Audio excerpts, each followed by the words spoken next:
Hello દોસ્તો, તો જે કે ગુજરાતી વ્લોગમાં તમારું બધાનું હાર્દિક સ્વાગત છે। તો હું છું કે તમારી સાથે તો હું આવી ગયો છું અત્યારે કચ્છ, એટલે કે મા મોગલ મણિધરના દર્શન કરવા।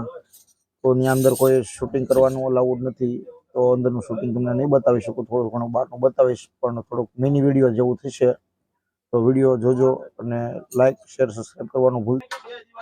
અને સૌરાષ્ટ્ર ટૂર કરવા આવ્યો છું અત્યારે, તમને સૌરાષ્ટ્ર ટૂરના તમામ અપડેટ આપતો રહીશ।